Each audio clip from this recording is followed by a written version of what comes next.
everybody, and welcome to the Maurice Brown Show. And we were kind of dormant this week, didn't have anything going on. We are going to be back up and live next week with some great shows coming up, starting with Peggy Schott, who is a part of the Vindication series for season 2.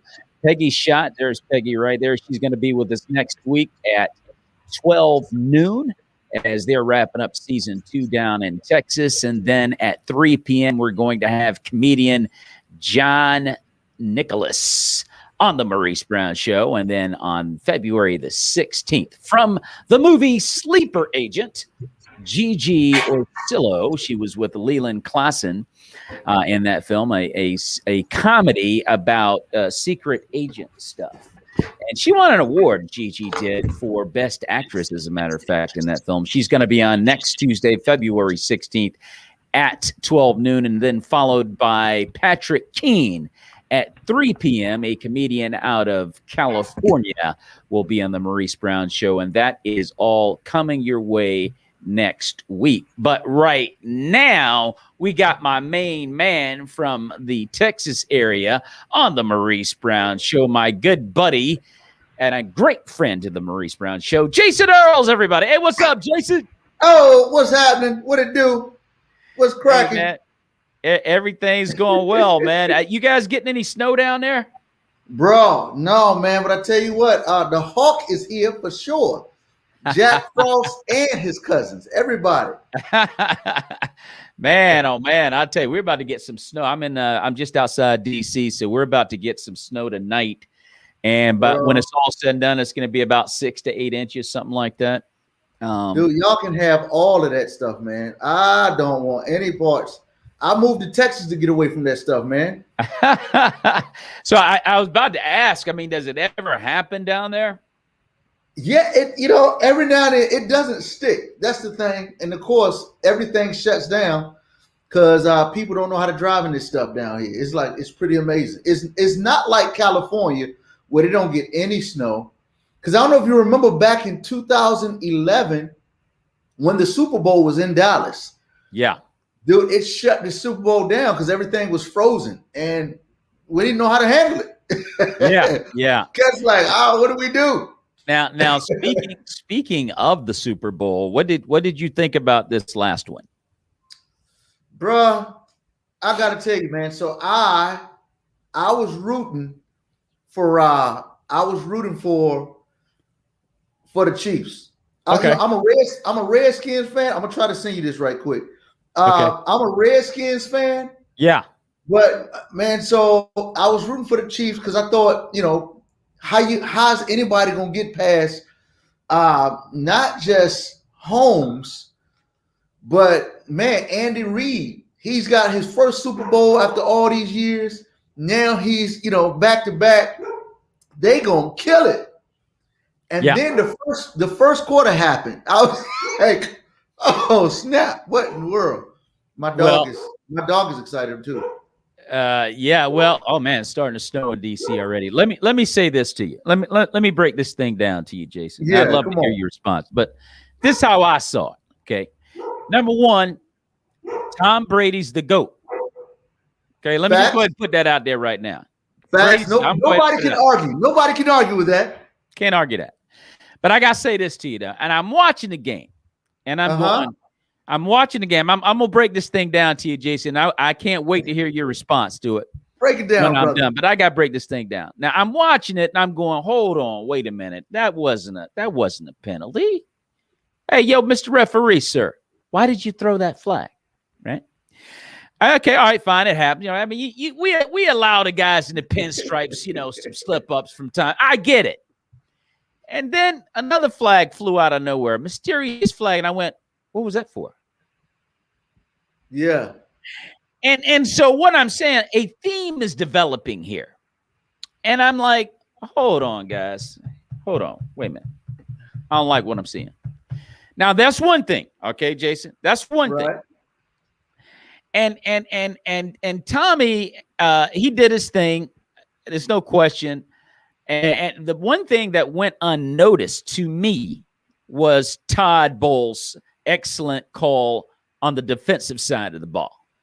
His Okay. scheme disguises messed up Drew Brees.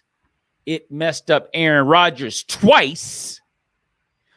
And he did the unthinkable. He held Patrick Mahomes without a touchdown. You don't do that.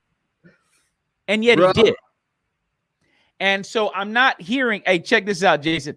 I'm not hearing Todd Bowles' name enough is what I'm saying. I need to hear his name a little bit more. Now, and I'm going to finish it up with this, and I'm done, and I can't wait to hear your response. Okay. I remember as Tom Brady won his 7th Super Bowl, which we all witnessed, and we don't take anything away from that because he's the GOAT, like I said. Right. But you'll remember when he went to his first Super Bowl in the AFC Championship game against the Oakland Raiders, a young man by the name of Charles Woodson. Yes, sir. Sacked him in the snow. Clean sack. Ball went flying. Raiders jump on it. Raiders going to the Super Bowl. The referee said, hold on, wait a minute. Everybody stop. Right. We have what's called a tuck rule violation. What? What's that? What's the tuck rule? Well, the tuck rule is when you throw the ball and you bring it back in here, if the ball should happen to fall out, that was an attempted pass, incomplete. Right. And everybody's like, what?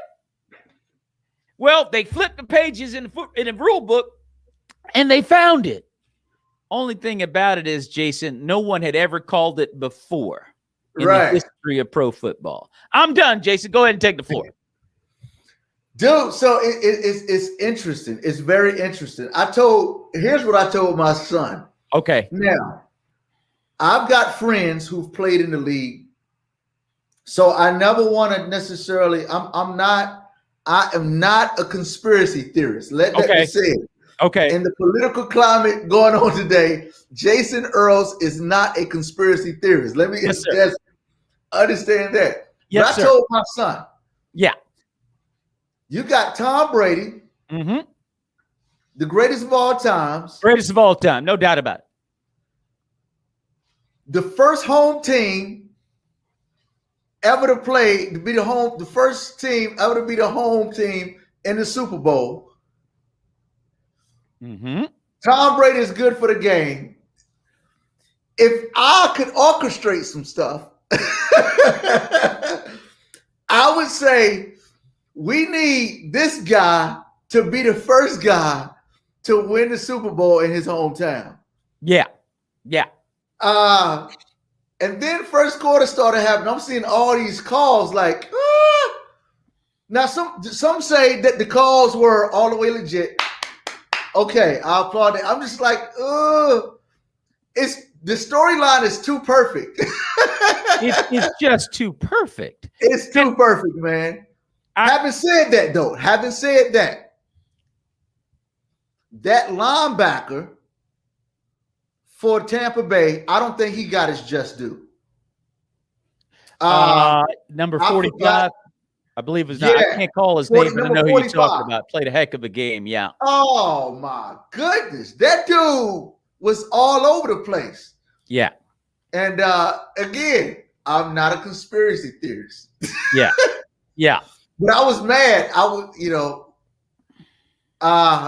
some people like, see, that's why 45. I'm like, man, cut the madness, please. I don't like. Why are you making it to a presidential thing? Nevertheless, that dude showed off, and it was a great game. Hats off to Tom Brady, and the fact that Patrick Mahomes, the two offensive tackles who got hurt, I was like, man, what if I need to build a team that needs to tell you that your second string tackles need to be all pro, because if they go down, they don't stand a chance, bro. I'm not a sports analyst, but man, they don't stand a chance. I think the kid for the Chiefs, they call him the Honey Badger, Matthew, I believe.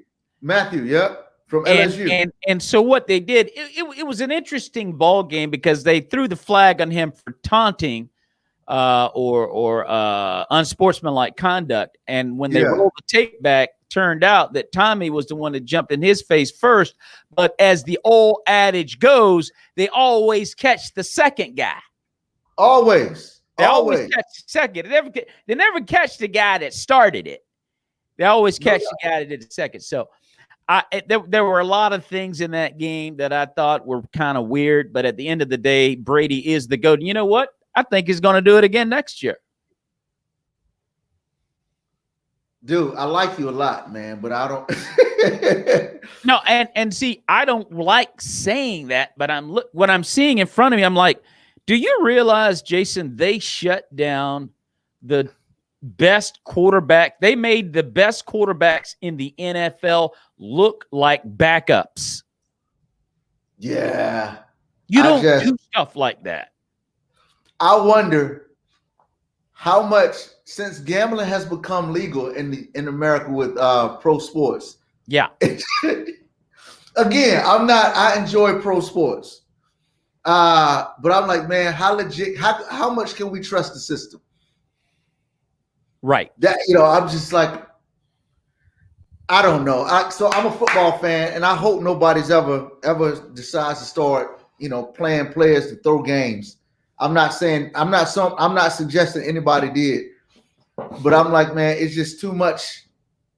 It's probably not a good season politically for just all that's going on in the climate for me to start talking like this. Well, but we can't help it as Americans. My wife is from Brazil, and she came to this country, dude, and she didn't realize how obsessed American men are about football. She didn't understand, man. When we were dating, she came to me on a beautiful autumn Sunday afternoon, when most normal red-blooded American men are watching. Yes, there it is, football. And she said, honey, get this, Jason. She said, honey, let's go outside, get this, Jason, and take pictures of nature. Hey, yo, Jason, I said, you know what, babe? You are in luck. I'm watching nature right now. You come on in here, sit down. You're going to love this show, babe. Yeah, here's your camera, baby. Just take some that's pictures. The camera. That's right, babe. Then you're going to love this show right here. This program show, this nature program, you're going to love it. It's the Bears versus the Lions. That's funny, man. You're going to love it, babe. Now, she didn't like that, Jason. She didn't like that one bit. And I understood, because I'm out there playing football back in the day. My dad got me out there playing football with these giants. I was like, hey, yo, Pop, do you know I'm a dwarf? Yeah. I know we Browns, but I'm not Jim Brown. You got that? Listen, man. Anyway, we love it, man. There comes a point in time for every boy where there's a decisive moment when they know if they're a football player or not. Oh, yeah. It involves getting hit. You think you can play ball until somebody hits you. You think your dream is going to the NFL until some people it happens in middle school. Some people it happens in elementary, some high school, some college. Mine, I was in elementary school in Virginia, and it was cold. I got a football for Christmas. That thing was blown up, Maurice. It was rock solid, and somebody threw a bullet at me, and it went through my hands and hit me in my face. Yeah. I'm like, I ain't cut out for this. This ain't this ain't my thing. This is I didn't realize. I mean, I knew that right from the jump. I just needed my pop to realize that after I had about 4 or 5 concussions, but he didn't get it. But anyway, it was all. That's funny. Hey, but it's all good though. I'm focused, but I just rearranged my my creative space here, and I got this TV in the background. So I'm just trying to, and I got a cord right here. I don't want to mess up anything. I just want to make sure that I'm up to par, working on all my marketing stuff. I wanted to put my logo on the TV back here. But Jason, I had someone on the show about a month and a half ago. Her name is Belinda Sullen. She's a high school principal down in Tuscaloosa, Alabama. Okay. At Booker T. Washington High School. What she completely turned that school around. I mean, it was about as dysfunctional and as chaotic a situation you'll probably ever see in a high school, and it was positioned in an impoverished area of Tuscaloosa. And she was on the show, and they did a film. It's actually a documentary film called Love Goes Public. Okay. And she did a job on that school, and they actually asked her to come over to the high school across the street and work on that. If you don't mind, Jason, I would like to show a quick trailer of that film. Bro, I would love.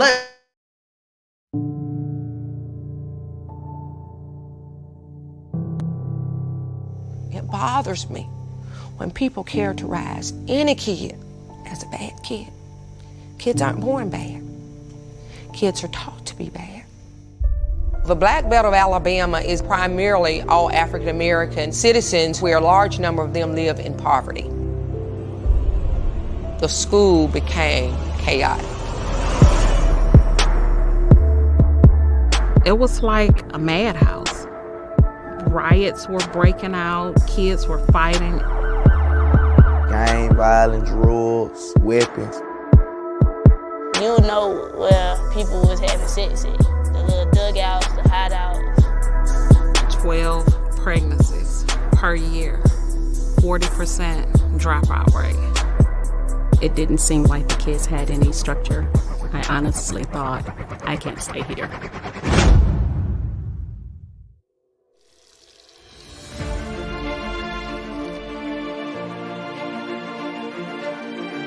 Miss Sullen came in like gangbusters.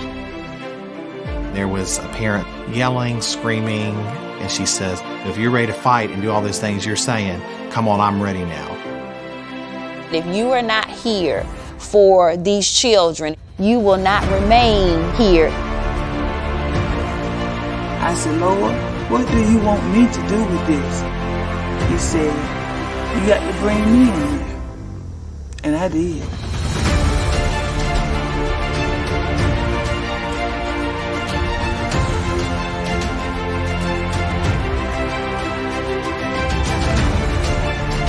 No one wants prayer in school anymore. But what about that little boy or girl that had to listen to mom and dad argue all night, and they were frightened? Amen.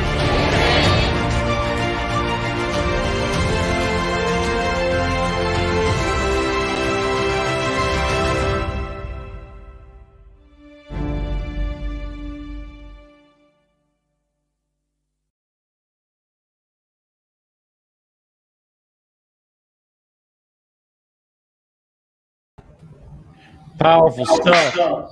Wow, that's Mrs. Clark. That's what that is. That's say that again. I said that's Mrs. Clark. That ain't Joe Clark. Yeah, and by the way, if anyone wants to donate food or clothing or help in any monetary way, you can contact Belinda Sullen at that number on the screen, 334-421-0148. They are in great need down there, and Belinda's doing a great job. So I just wanted to put that out there. And you can see that film, Love Goes Public, on, have you ever heard of the Tubi platform, Jason, by any chance? I haven't. Dude, you know all the good stuff, man. Tell me about the Tubi platform, bro. Yeah, well, you can go to Tubi and watch a lot of films for free. The only thing is you have to sit there and watch the ads. But you know, I mean, you're not paying for it. So that's one avenue where you could see that film by Kevin J. Flanagan, Love Goes Public. Man, I tell you, we got a lot of situations like that in America, though. I mean, that's not just an isolated incident. Wow. We got a lot of that stuff. I did that for 6 years, man, in Alexandria, Virginia. I worked with at-risk kids, teenagers that were dealing with emotionally disturbed issues, things of that nature. And it's tough. And a lot of these kids are kind of left to their own, means to get through life. I mean, they're kind of, people just kind of discard them. They don't think about them. They just put them in a place and say, okay, this is your part of the school. And a lot of teachers have given up on them and all of this type of stuff. So it's good to see stories like Berlinda Sullins. Absolutely. Dude, you didn't know. I taught in Virginia as well. I taught in Richmond, Virginia for 2 years. Okay. Was it high school? No, this was elementary. But same type of deal. I taught health and physical education. And so I had everybody came in my classroom, man. And I'm familiar with the ED. It's funny, man. One of my first days, I had one kid. I was on the bus duty, first day of school. Kid gets off the bus. He's not talking. And I was like, hey, how you doing? This elementary school. Every kid just about is excited for the first day of school. Yeah. He doesn't say a word. He just looks at me and communicates with his eyes. I was like, oh, I know what classroom he goes to. So I got I said, hey, man, take him to your classroom. And so enough, I knew I was right. He went to that classroom. And later on that day, I was patrolling the halls. Maurice, I hear chaos in the room. Wow. And I'm like, man, what in the world is going in there? So I walk in. Everything in the classroom is flipped upside down. It's papers everywhere. Yeah. Of course, this is the special needs class, so it's small in population. And the teacher is on the phone, on the wall, and she just says, "No, ma'am. No, ma'am. I'm not allowed to give them whippings. I cannot spank them." And I was like, I know what to do. So I walked over to the kid, and I looked. I said, "Hey!" And he looked up. I said, "Stand up." He stood up. I said, "Come with me."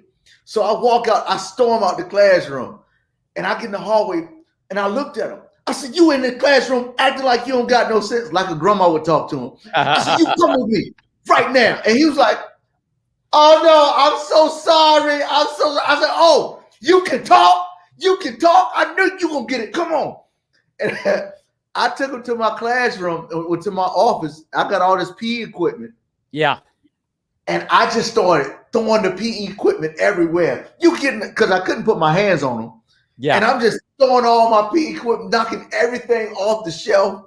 And then I said, "So you gonna get in that classroom and you gonna sit down. Do you understand?" He said, yes, don't give me a spanking. I'm like, "You better get in there." And I walked him back to the classroom. That brother sat down, man. We didn't have a problem with him. Wow. Yeah. I mean, you gotta come up with creative ways, man, to try to get them to do what you want them to do. Because I mean, it's not like when we were coming through school, man. They laid hands on us back in the day, Jack. Absolutely, dude. When I moved to Texas, I was working for Project Turnaround, which is a nonprofit, started by Dr. Tony Evans at the church that I was attending. Yeah. So I was responsible for 12 schools that I would go into and I would mentor. Dude, I stepped foot. This is in 1999. Okay. I walked to the middle school, was hanging out in the assistant principal's office. Some boys came in. The principal said, "Oh, you in here again? Get your mama on the phone. Call her up. You know what time it is." He grabs a paddle. The kids called their parents, 1999, 2000. Dude, the mom said, "Put the mom on speaker." "Yes, sir, you can get him." Hung up the phone.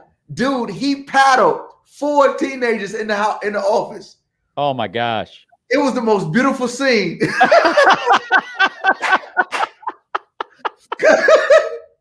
Because them dudes bent over, man. And just like nothing changes. Yeah. When a boy gets a whipping. Yes, sir. it changes his countenance, man. You saw these knuckleheads walk in their office, and they walked out. Dude, it was beautiful. It was absolutely beautiful. That's how it was back in the day, man. I mean, they laid hands, Jack. You know, it didn't, and it made a big difference. A lot of kids got the message, man, that would get it today if those type of things were allowed. But yes, that's not going to happen. But I will say this: you mentioned Tony Evans. Tony Evans' daughter Priscilla Shire was in the film War Room. I think that was 26. It might have been 2014. I'm not sure when it came out. Do you remember seeing that film? Yeah, I do. My friends were in it. Yep. Priscilla Shire, Karen Abercrombie were in that film. Now, the reason I mentioned that, program note and reminder to everyone that's watching, on March 2nd, I'm going to have Karen Abercrombie, along with Karen Bankhead, Felicia Frazier, better known as comedian Fifi. You ever met Felicia Frazier? She's a comic out of Florida. I think I've heard it was funny. She's very funny. She's very funny. She's going to be on the show along with Anthony Hackett, who directed and starred in the film Love Different, a film that I had the pleasure of being a part of in 2016 with Tommy Ford. You can see that film on PureFlix. And then also we're going to have on the show Sharon Lanier, who was in the film with Karen Abercrombie called Discarded Things. And she's coming out with a film next week called Son of the South as she portrays Rosa Parks. So nice. Yeah. And so I mentioned that because all four of those African-American actresses, along with Anthony Hackett, we're going to do a show called The Lack of Diversity in Faith-Based Films. Okay. Wow. Yes, sir. Yes, sir. And I actually did that show this summer. You got to check that one out, Jason. I actually did a show with 4 African-American male actors, Cameron Arnett, Anthony Hackett was a part of that show, Skeeta Jenkins, Michael Patterson, and I had Karen Bankhead. So I'm kind of flipping around. This time I'm going to have the lion's share of the opinions, this time coming from the African-American female perspective. But as I say all of that, March 2nd, 2 p.m., right here on the Maurice Brown Show. Jason, what is your opinion of that in general? First of all, let me say, as a guy who grew up in Virginia, and very well aware of just part of the discrimination that's been forced on against Black folks, African Americans, man, and even in my own town. Man, that stuff is always an atrocity, never an excuse whatsoever. Period. So there needs to be great representation. This is going to be a little, what I'm about to say, I don't want people to think like, oh, he on the other side. I'm not on another side. Like, we need representation. Period. Here's what I've discovered. Let's dial it back a little bit when we talk about race. Okay. Dude, I've, Maurice, become very frustrated, burdened, because where I sit, I do a lot of work in this area, whether it's going to church, speaking, challenging, having those personal conversations. When George Floyd was murdered, unexcusably murdered, yes, I spent from 9:30 in the morning all the way up until 8:30 in the evening, talking to people all over the country who were calling me for counsel on what should they do, what should their churches do, and just having those conversations. In the summer, dude, I was worn out. I told my wife, I was like, man, Dr. Martin Luther King was graced by God with a supernatural amount of strength to endure that. Like, dealing with race relations in the body of Christ as a Christian is taxing. It wears you out. I'm telling you, bro. So in doing this, when the insurrection happened,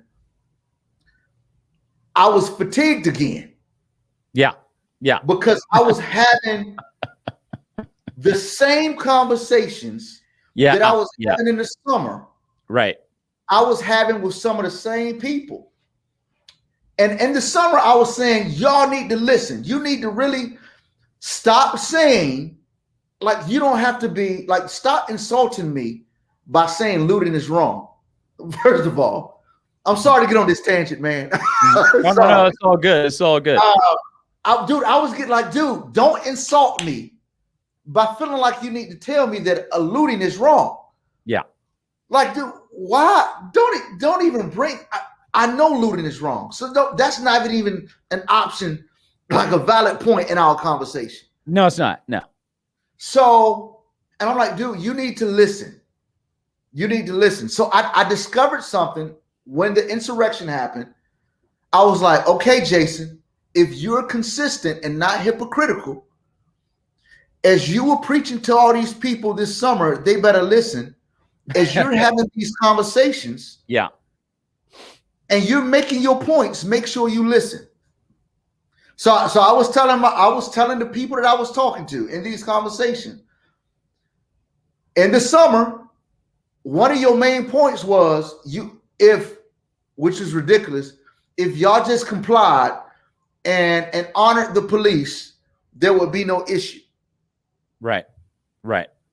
And then I'm like, yo, you got people beating up the police during the insurrection, killing the police. I'm going somewhere. So as I'm listening to these conversations, I'm like, okay, let me hear exactly what they're saying. Okay. Because clearly they're missing it on this race piece and how the scale is tipped. Like the passions in the summer and the passions in January 6th weren't the same. Right. So I'm like, okay, what?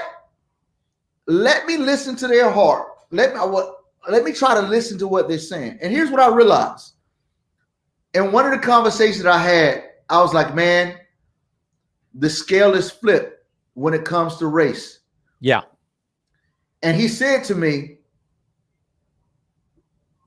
January the 6th, the insurrection there's nothing racial about it. And I was like, what?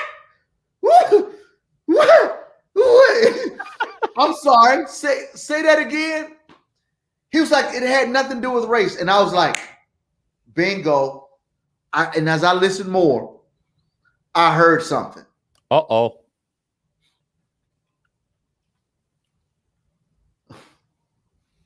The guy who I was talking to was so caught up with his political agenda and who he wanted to control to be in charge and who he didn't want to be in control to not be in charge. That was so much on his agenda that the African American oppression was not even a blip on his radar. Correct. So I was like, his heart is his mind is at a totally different place that he's not even considering what I'm hurting. No, not at all. Not at all. So here's I say all that, bringing it back full circle. Sorry that it's taking me so long to get to this. No, it's perfectly fine. Some of our Christian brothers and sisters who are in film, they're so focused on whether it's right or wrong of trying to break into this genre and create this, that for some of them who don't have a sensitivity for African American representation, they don't even think about it. No. And so part of it is like, yo, why you making your film, bro? Don't forget. Like, don't forget about us. Yeah. Yes, sir. Period. Right. A new paragraph, a new sentence, a new page. Our people are huge in terms of our faith. So sometimes while we say, hey, we need representation, which we do, we also need to be pulling together, like you and I were talking earlier. We need to be pulling together, and we making excellent films and getting on this. So I don't even know, like, I'm not in the film thing, so I don't know all of the bells and whistles and what's going on behind the scenes. I just know I'm in my office, in my creative space, trying to create. And I'm like, man, I need to link up with other people who are creating so that we can have this kingdom representation as well as a representation of our people. Well, there needs to be a kingdom representation as it ties into what we're going to discuss on March 2nd about the lack of diversity in faith-based films. But I'll say this to go back to what you said a moment ago. I was on camera. I was talking. You talking. You feel like you got something in your nose, some debris, like a sniper. And you're like, I know I got a sniper somewhere. Now let me, go ahead. I'm listening. I'm just. But here's what's unfortunate, as you were talking about what the individual missed in the conversation you were having, and then you got it. You were like, oh, I now I understand. Here's the problem though with the whole thing on that particular topic. What happened at the Capitol? Okay, here's the problem. And every African American that watched this assault on the state capitol, on the Capitol of the United States, thought to themselves, if they were black, though, we done. It's like body bag. And a lot of people go, well, why do you have to say that? Well, listen. We're not trying to make this a black thing. What we're talking about is the reality of the U.S. Capitol being under siege by the citizenry / terrorists. If they were people of color, God forbid, African American, there probably would have been blood all over the street. And the fact, I'm being nice. I'm trying to be nice here, Jason. And so it was the immediate check down thought for every African American, like, yo, it's like when you were little, when we were little, and we heard another kid talk back to their mom. You instantly like, Lord, my mom about to hit me just because he talked back to his mama. Yes. So you seeing that, you like, yo, that couldn't. We would be slaughtered. We would have been. Thank you, Valita, for watching. Valita Jones, stand-up comedian, very, very funny sister. Look, it's unfortunate, but that's where our minds went immediately after we saw that, we witnessed that. But what was really pathetic about the whole thing was the fact that these men successfully, infiltrated the Capitol, busted windows, busted glass, came looking for the vice president, all these things that were said, and yet people are scratching their head as to whether or not something should be done about the most powerful man at the time in the world, our president, who more or less said, guys, go down there and have some fun. I mean, he may as well have been in a bar. He may as well have started a barroom brawl. It just happened to be at the Capitol. Bruh, it's dude, and like, dude, you got people, common citizens, taking pictures of documents on the Capitol floor. If I was a Russian spy, or if I was in charge of Russian security of the spies in the American division, I would have called all of them and said, you got 10 minutes to get downtown DC and get to the front of the lines and go inside that Capitol with everybody else. So to go back to what you said a moment ago about the individual that you were speaking with, who was so caught up in their political agenda that they didn't see any race in this. And what's really sad and pathetic about the whole thing is these guys were in offices of senators with their feet up on their desk, going through their paperwork. Nancy Pelosi being one of those people, the Speaker of the House, and they're still walking around somewhere up there in West Virginia.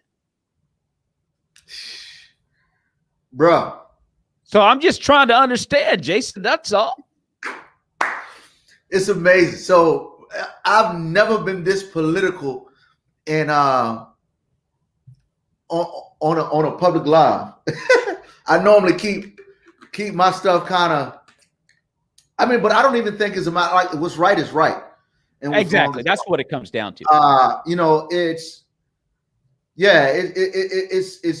And The Rock, his work is perfect and all his ways are just, a God of faithfulness and without injustice. Yeah. Righteous and upright is he. That's a Bible verse I taught my kids years ago.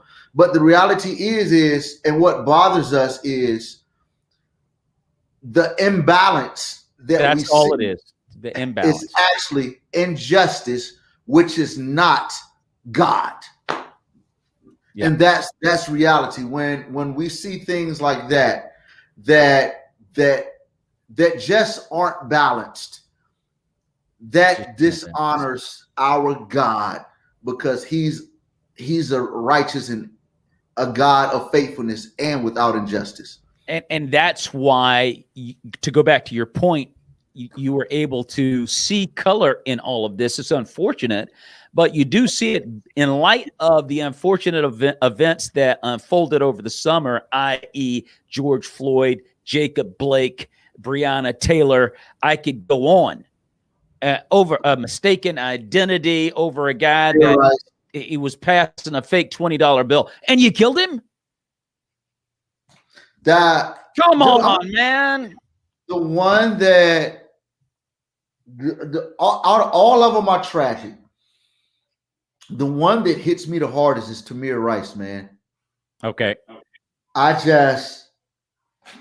don't know if it's because I have 6 kids. I don't know if it's just because the lack of wisdom, the foolishness, but a young kid who had a gun, was playing with a gun, dude. All the times I played Cowboys and Indians growing up, and dude, just to get rolled up on and to be taken out in less than 10 seconds, less than 5 seconds. That's just no questions asked. That one breaks my heart, bro. That one breaks my heart. All of them break my heart, but that one grieves me to no end. Well, that's why at the end of the day, Jason, and you know, as we talk about, you know, these unfortunate things that are happening, there's a God and there's a devil and there's a son by the name of Jesus Christ that rose and said, I got this, y'all. Don't worry about it. I got this. I got it for you and all your loved ones, everybody. I got it for don't worry. Just put it on me. Put it on me, and it's going to be okay. Yeah. You know, it's going to be okay. And in him making it okay, he would deal with every single person's heart differently.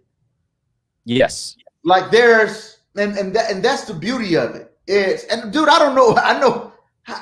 I don't know what the plan was in our conversation, but here's what I see. And this is what I tell people, everybody on this unity, as V. Jones said, how we need unity.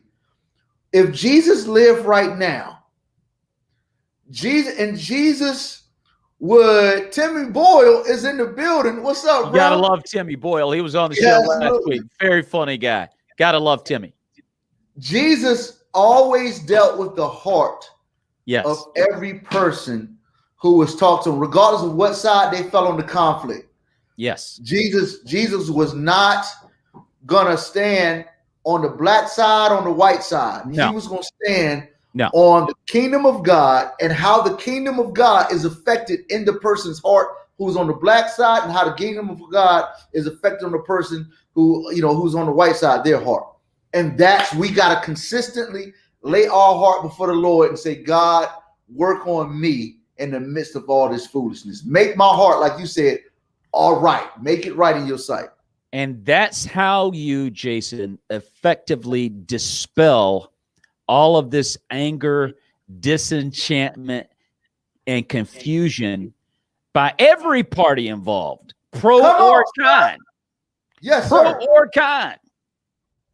That's how that's dealt with. And that's where, and let me throw this out, Jason. That's where we have to kind of dial it back when we're talking about the victim side of things, and instead of like lashing out and saying they this and they that. Hey, wait, time out, slow your roll. Got you. Yes, correct. I understand.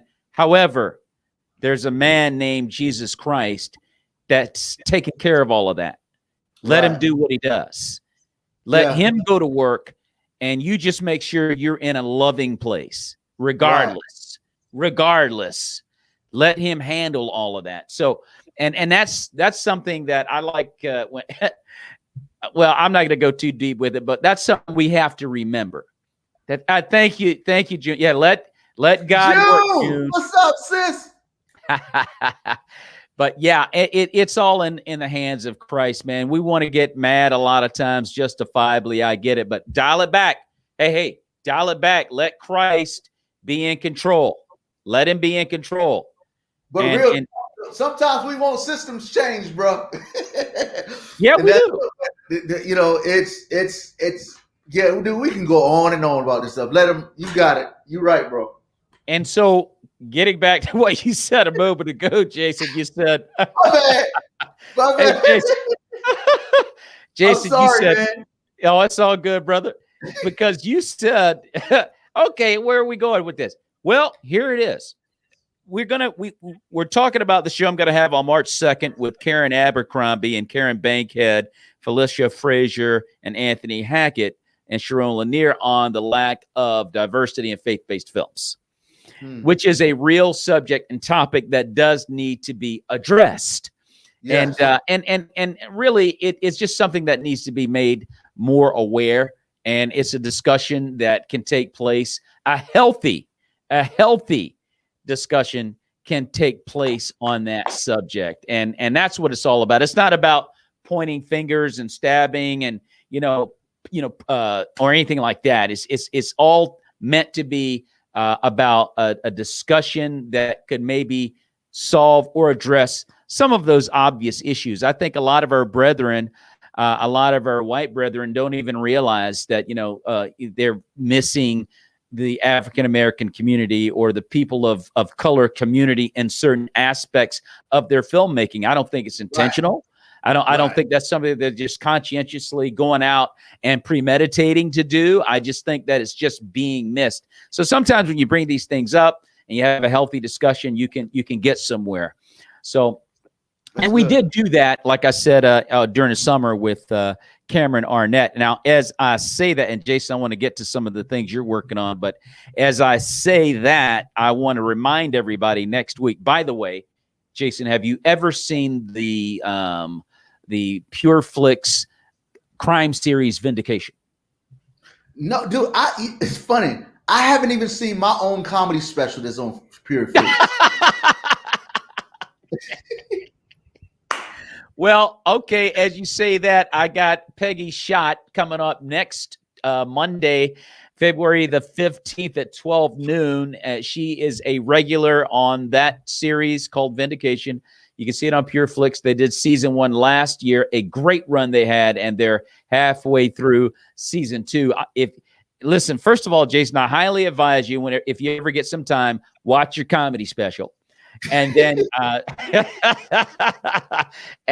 too, check out Vindication. That is one of the best faith-based crime series or series of any kind that I've ever seen. Really? Because of the realism of it, it's like you're watching Law and Order, but thankfully, you're not like, we're going to a place of light. They're taking you to Christ, but it looks like Blue Bloods. It looks like NCIS or something. Really?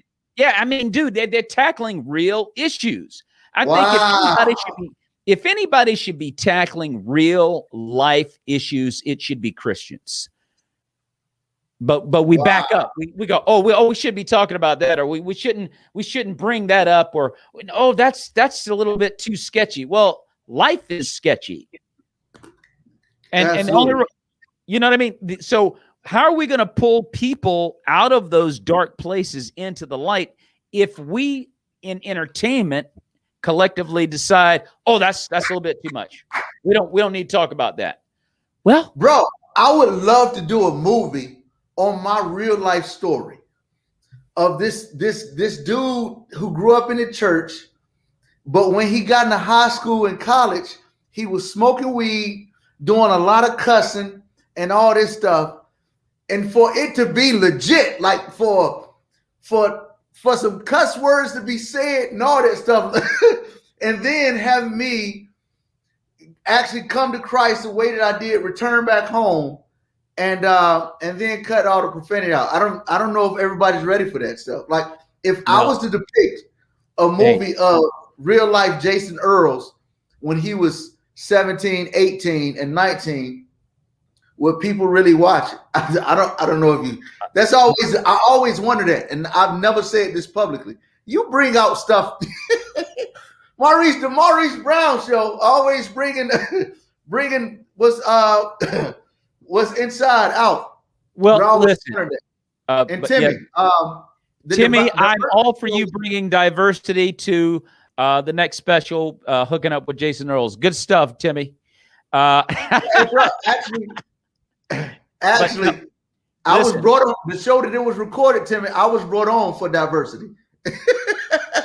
Jason, let me say this to you, though. That's the reality. Your story about the road to salvation isn't Captain Kangaroo. It's not Sesame Street. It's not the electric company. It's none of that stuff. It is real. It is and no one's road to redemption is, one of those made for TV specials.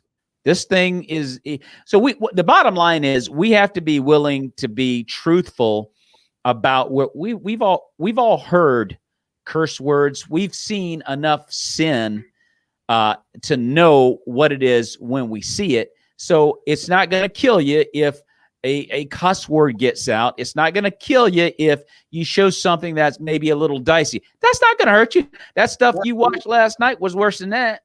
Hey, okay, anyway, Jason, let me leave it alone. But shut the front door. Shut the front door. I can say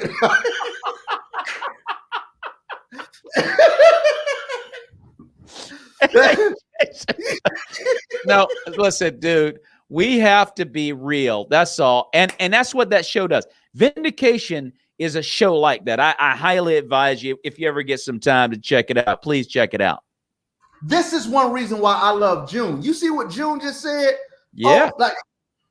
June, you are speaking to my soul. I had to hold myself together when I read that, because now, talked about this last time I was on the show. Go ahead, bro. I gotta say this, and please put a pin in what you're about to say, because I'd love to hear the rest of it. But I gotta say this: if someone did that, what June just said, which I totally agree with, but if someone did that, had the guts to get down and dirty and try to get to someone that needs to hear it, the first thing the Christian community would say, that's not Christian. That's not faith-based. No. They give you the hex sign. So, Maurice. Yeah. That's already happened. And he was crucified for it. Wow. That's Jason's struggle. Jason's struggle is there's a lot of Jesus in Jason, but there's also this Pharisee in Jason. Okay. And so the Pharisee in Jason tries to prevent the courageous, the renegade, the outside of the box Jesus and its artistic self show. So that's why we need people like June, who's got the boldness to encourage, like, dude, somebody's ready for it. And that's what, again, that's where I am now. That's what I was saying. It was part of what I talked about last time. I believe I did. I've been talking about this so much. But I've got some stuff that I'm in the works that gets in the face of the churchy Pharisee. Okay. That's Christ-centered.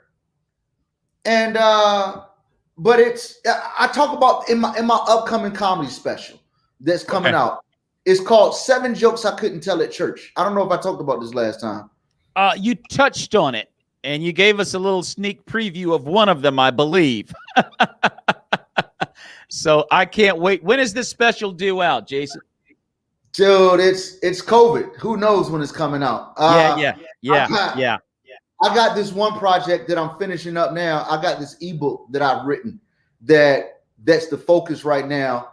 And as soon as that project is done next week, then I can bring on this other project.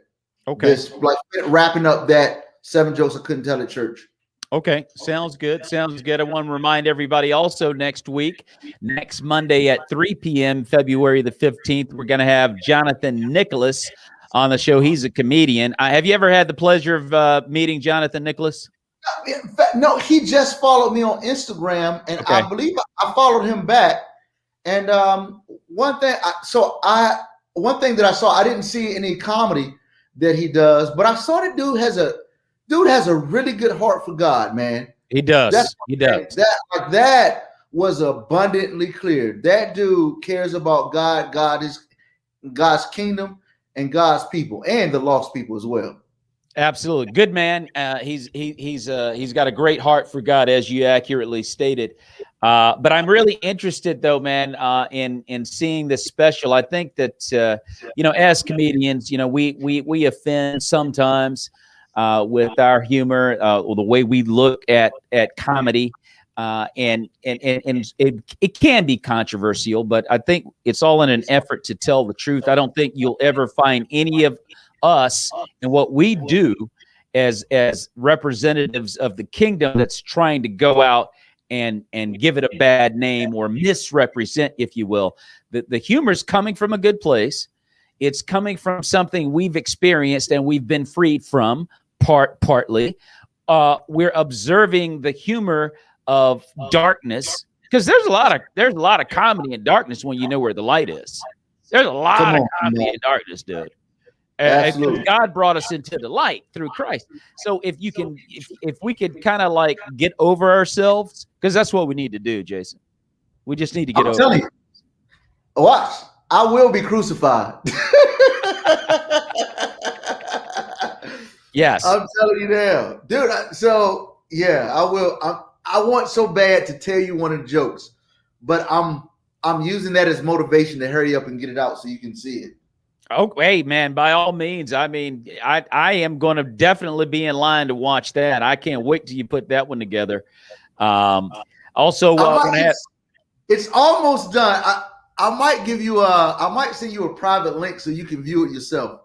Oh, man, please do. I would love to see it. Please do. That would be a treat.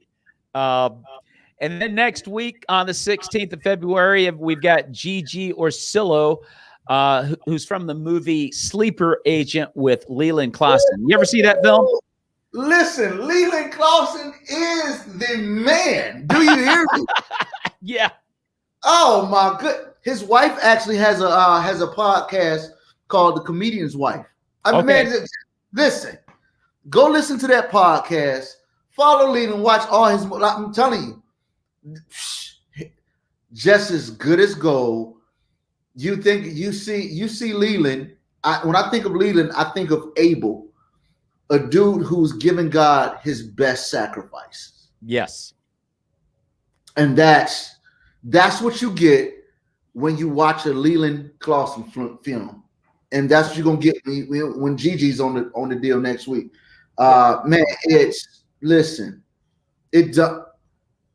I'm so grateful that my brother is doing what he does and honoring God. I'm not like Cain. Well, I'm mad, but I'm like, it challenged me. Like, I got to make sure I'm giving my best fruits, because we got brothers and sisters in the game who are getting it done. And I'm like, yo, I need to make sure I'm giving my all and doing everything as best as I can.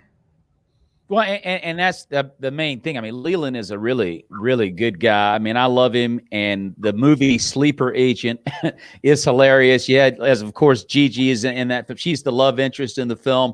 And Mark Christopher Lawrence is also in that. The dude is hilarious. Mark Christopher Lawrence is hilarious. Yeah, Mark was on a couple of my virtual shows. The Laughter Place.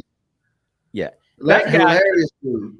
You know, you look at a guy like Mark Christopher Lawrence, dude, and Cameron Arnett falls into this category as well. But you're talking about guys that could be out in the secular game, and they could kill it out there if they wanted to. If they wanted to compromise their faith and do it the world's way, dude, they could be doubling and tripling their income if they wanted to do that. But they're so sold out to Christ and doing what the Father has instructed them to do. They're not worried about all of that. You're right. I mean, they're not worried all about that. But I'm telling you, they are as good as any secular entertainer you'll run into. And we're blessed to have them on our side, bro. Man, there's not an audition that I haven't done where I haven't reached out to Mark Christopher Lawrence. Okay. And y'all need to follow him on Instagram. He's just an encouragement. Just huge encouragement. Follow him, check him out. Mark Christopher Lawrence, one of the good guys in entertainment. He's an excellent guy. And also next week at 3 p.m. on February 16th, I'm going to have Patrick Keene, who just did a Dry Bar special not too long ago. He's going to be on at 3 p.m. next Tuesday, February 16th. He's out. I believe Patrick is out in San Diego, California. Have you ever met Patrick Keene? I have not met Patrick Keene, man. I need to meet him. I need to get out more. I'm not. Hurry up, COVID, and be over. I need to meet these folks, man. Have you been in talks, Jason, for a Dry Bar special? No, and I'm gonna tell you why. Okay. So it's come up, and I think Dry Bar is doing some amazing things and giving comedians a platform. I absolutely love it. I decided not to. Okay. Because of my comedy special. Okay. And it's, I wanted to, because I mean, man, they do great work, but it's like, I got this 7 jokes I couldn't say at church coming. It's probably best if I focus on getting that out as opposed to like getting together Dry Bar special. You know what? So let me say this to you real quick, Jason. I love this idea that you have, and I can't wait to see it. Please send me the private link because I want to check this out. But let me say this to you, dude. Please send me the private link because I love that kind of comedy.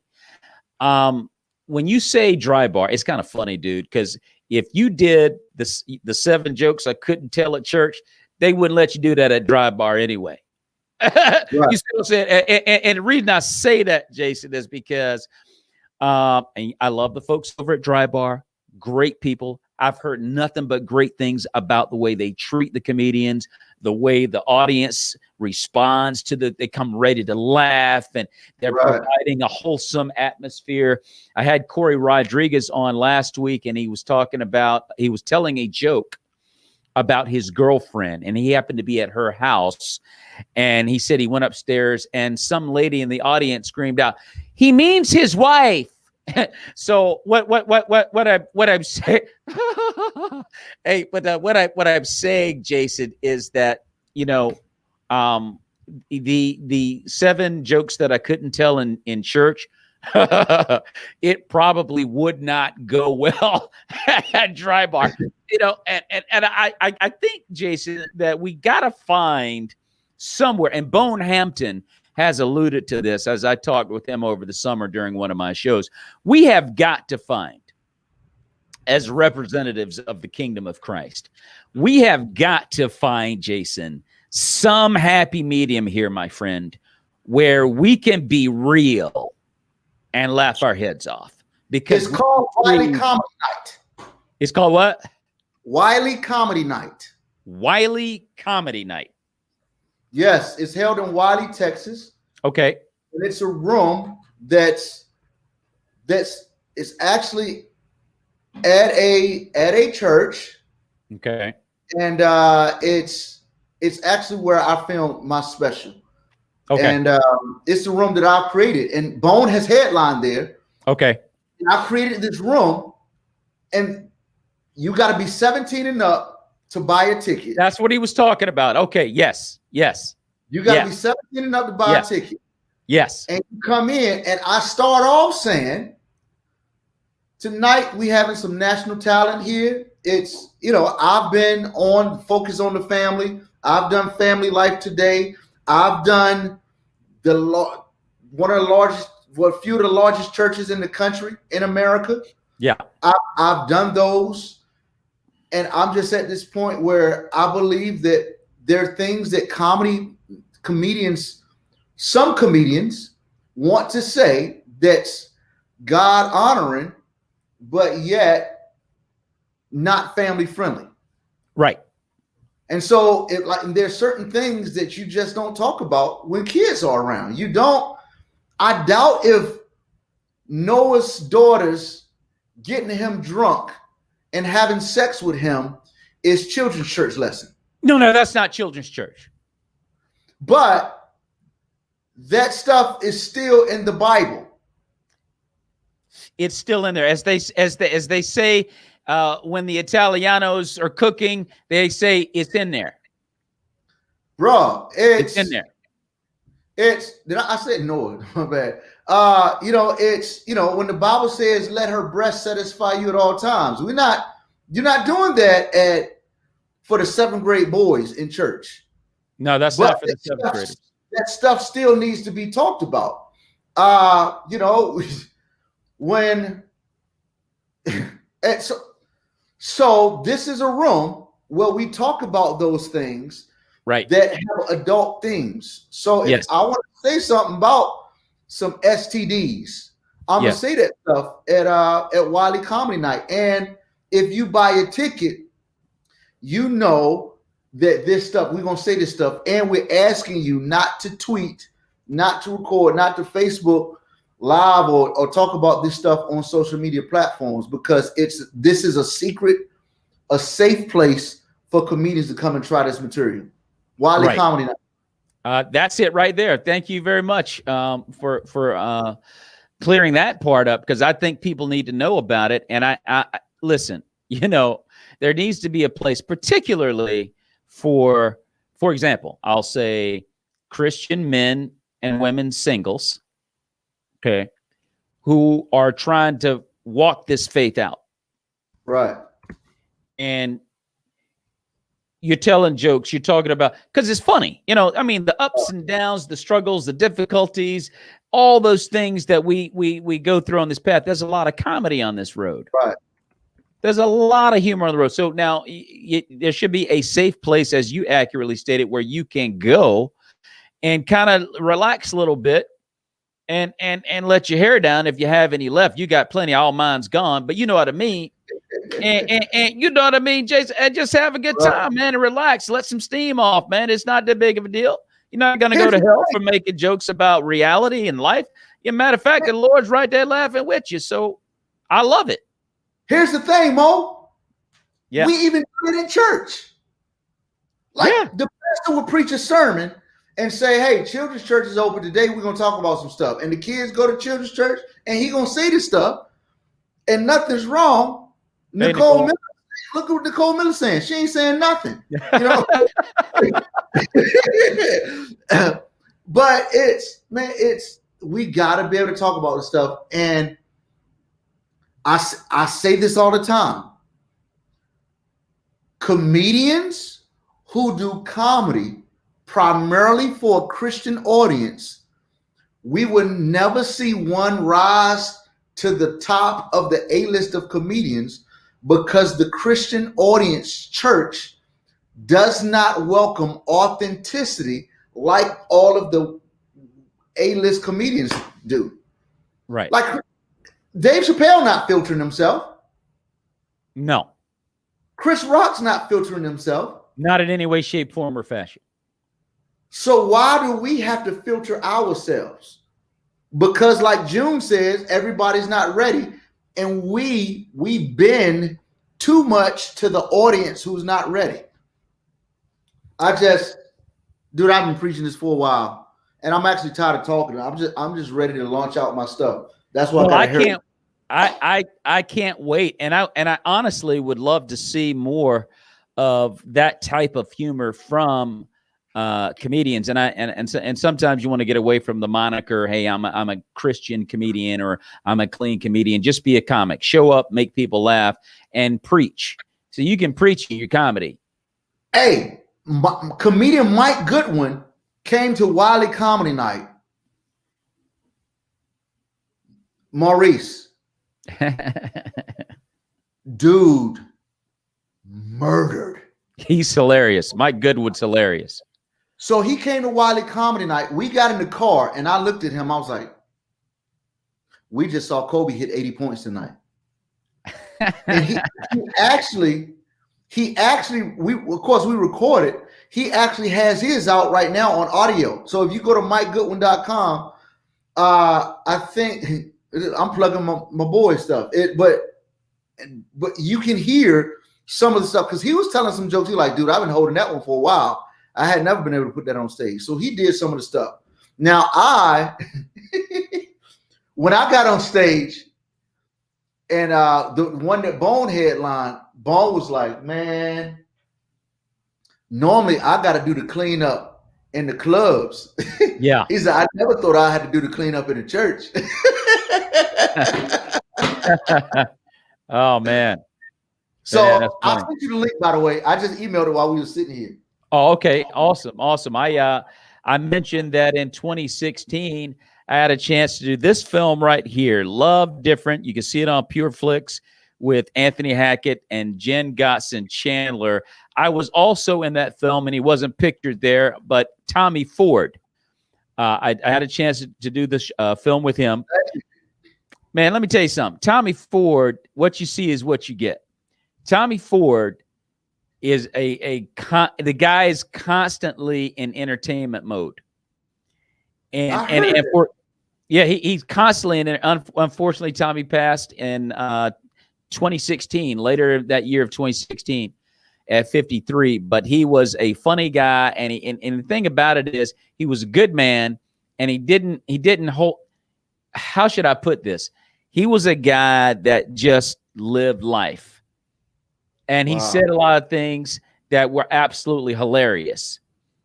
And you can say a lot of funny things that's legitimately and authentically funny, but it'll make somebody mad.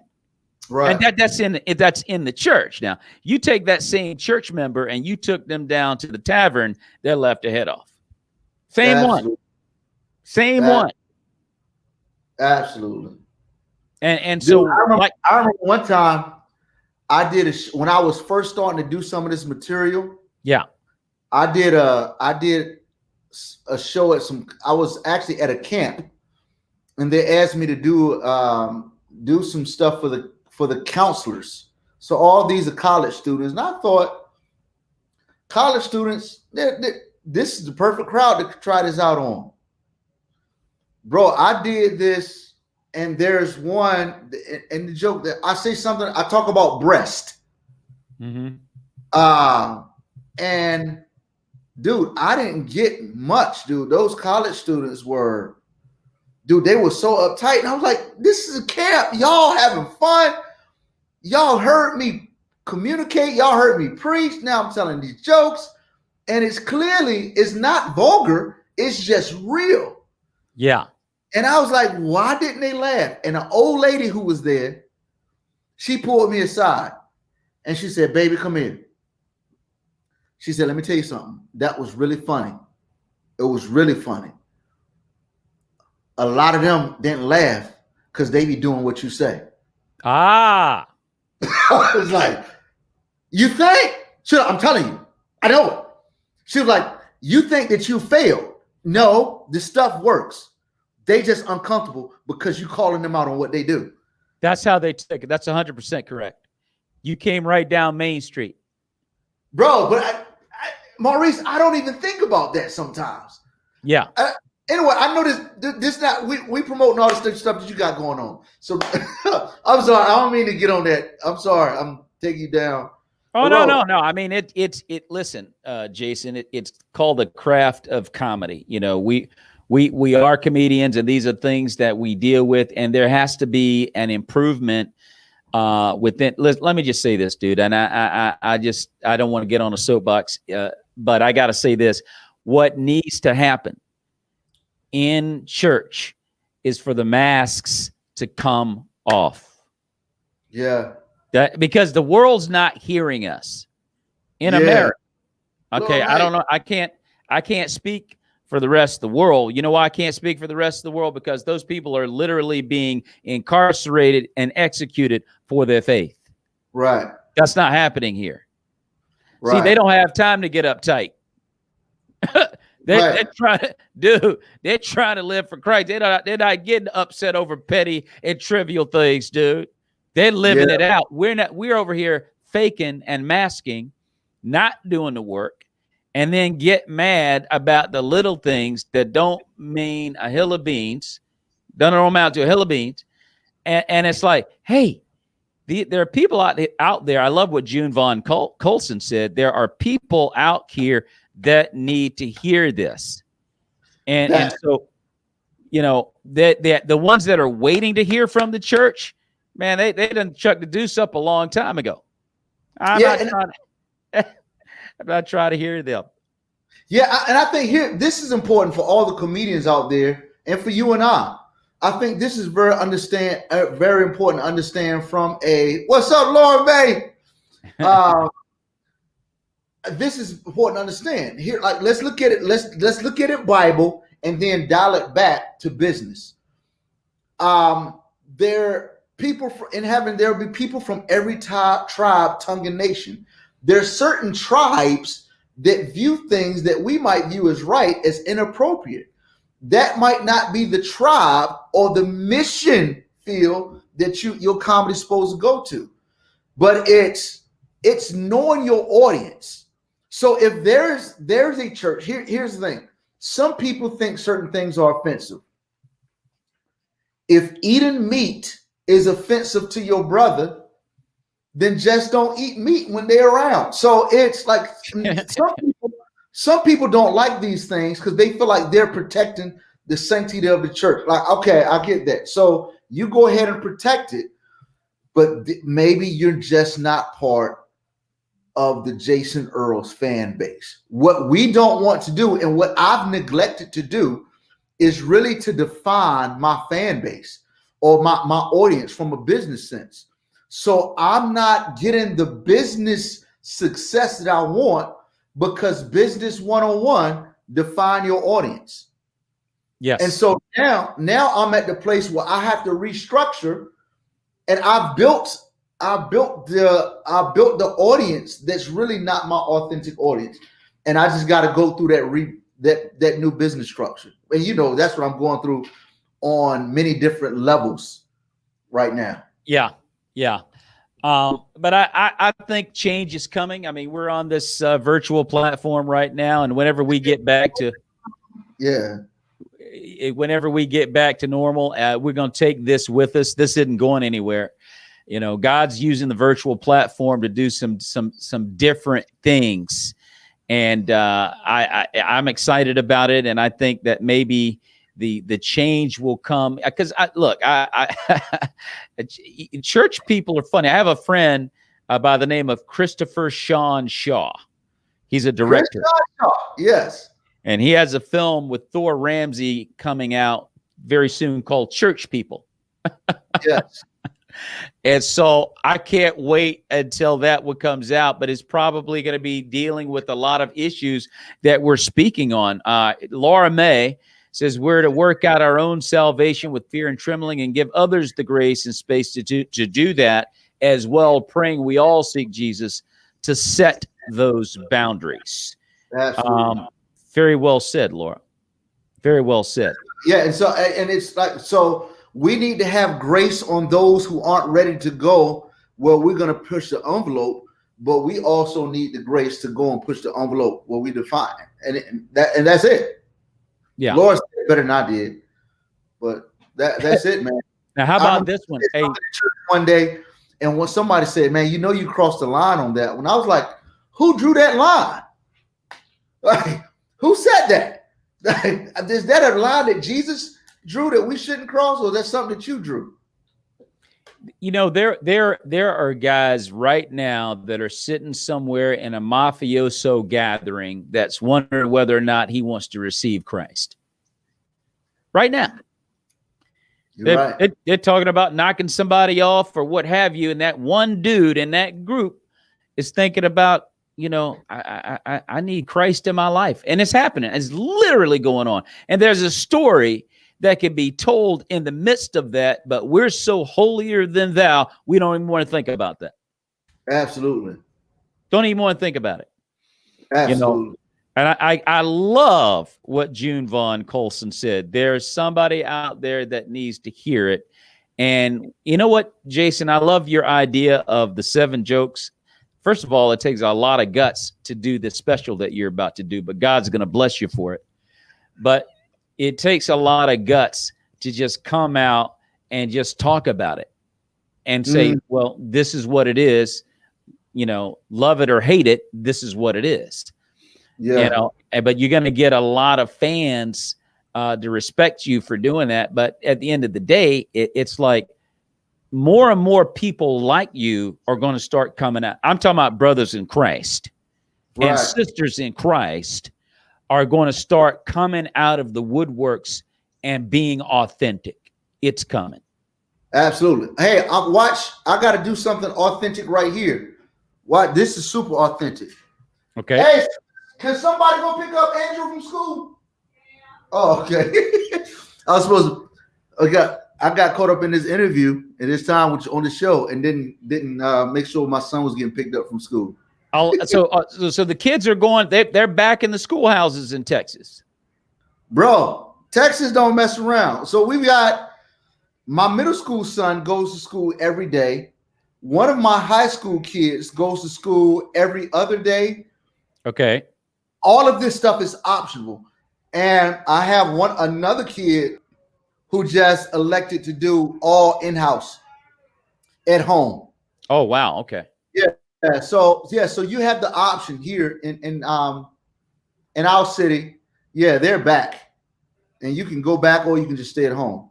You know what? I think this whole NC dude, you talk about what God is doing. You look at this COVID-19 thing right here. I'm going to say this, dude, it's not going to last. I mean, this is not a part. I never read COVID-19 in Revelation, so it's not going to stay. Eventually, it will leave.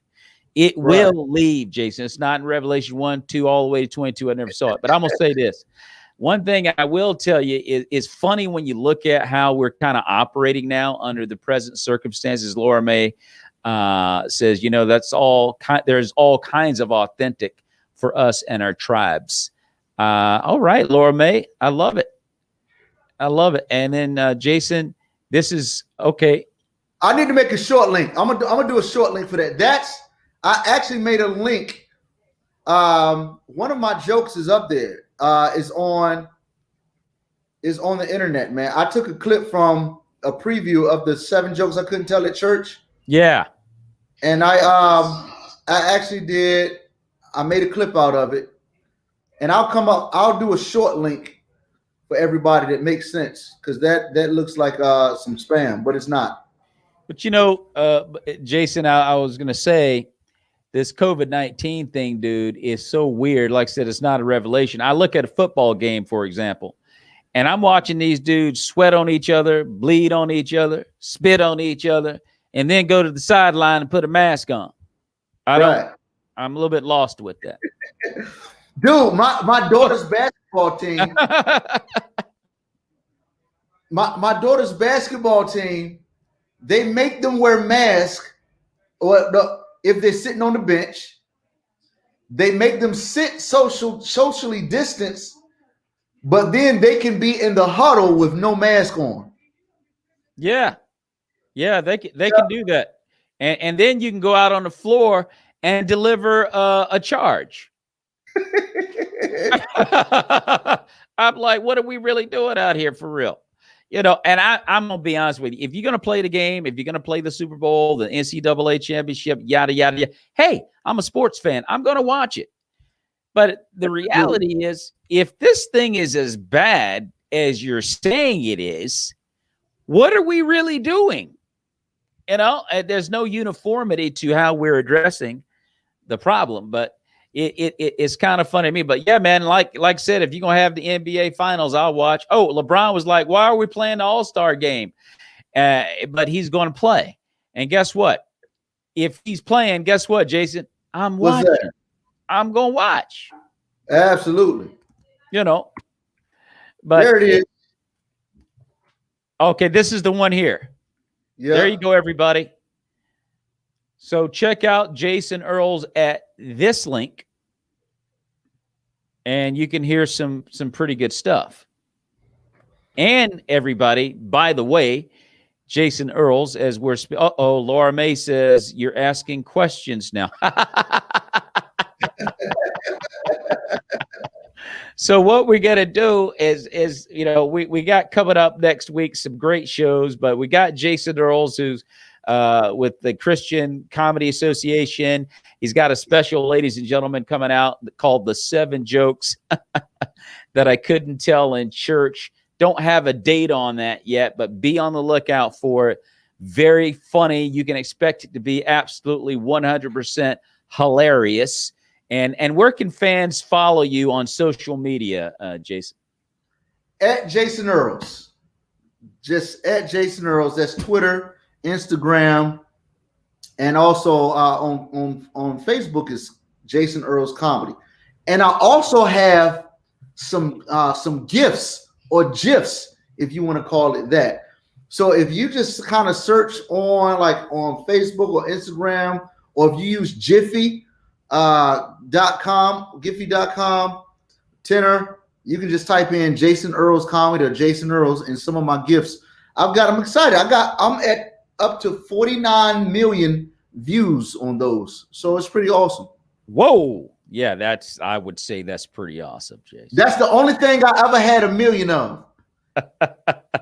Well, I'm sure you'd be the first one in line to say, can we turn those into dollars, please? But pennies. I take pennies. So real quick, everybody, one last time next week, check out Peggy Schott from the show Vindication on the Maurice Brown Show at 12 noon, February 15th, followed by Jonathan Nicholas at 3 p.m. And on Tuesday, the 16th, Gigi Orsillo, who's with Leland Clawson in the film Sleeper Agent at 12 noon, and Patrick Keene out of San Diego, California, comedian that just finished up a dry bar comedy special at 3 p.m. next Tuesday at 3. And Laura May says, thank you both for being bold men of Jesus. Well, thank you for the compliment, Laura. Honored to walk this crazy time of life with fellow comrades like you two. Same here, Laura May. Same here. We're going to get through this. We're going to get through this, Jason. This is not going to last, brother. Absolutely. And matter of fact, I'm sorry. Go ahead, Jason. Yeah, Laura May is so encouraging. That's why God gave her 12 kids, man. She and her husband. She's just so encouraging. Lord's like, you know what? I got some seeds I want you to encourage for their whole life. Here you go. Here you go. Here you go. Here you go. Here you go. Here you go. Here you go. That is awesome. Awesome stuff. All right, everybody, we've been talking with Jason Earls. Jason, thank you for stopping by and hanging out on the Maurice Brown Show, man. God bless you, man. May the peace of Christ be with you and your family, brother. God bless you. Appreciate it, man. Bless you as well. Amen. Amen.